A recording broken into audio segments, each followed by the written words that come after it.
তুমি আমার নাতির খুনি সন্তান তোমার না, ওই সন্তান শুধুমাত্র মেঘলা। তুমি বাবা হওয়ার যোগ্য না। আপনি মিথ্যা কথা বলছেন, আমি বিশ্বাস করি না। আমি মেঘলার কাছে যাব। তোমার বিশ্বাস দিয়ে তো আমার নাতির জীবন ফিরে আসবে না। তোমার মতো ছেলেকে আমার পরিবার থেকে কোনোদিন ক্ষমা করবে না, কোনোদিন ক্ষমা করবে না। তাড়াতাড়ি আসো, মায়ের অবস্থা তো ভালো না, মায়েরটারে তো বাঁচাইতে হইব। আমি আসবে না, খবরদার।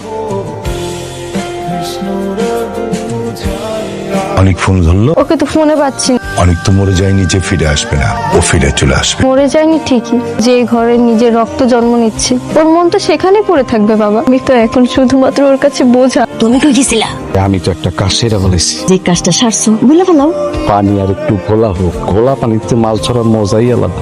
তোমার এসে অনেক ভালোবাসে, দেখবা চলে আসবে কিছুক্ষণের মধ্যে চলে আসবে। কি করব আমি কিচ্ছু বুঝতে পারছি না।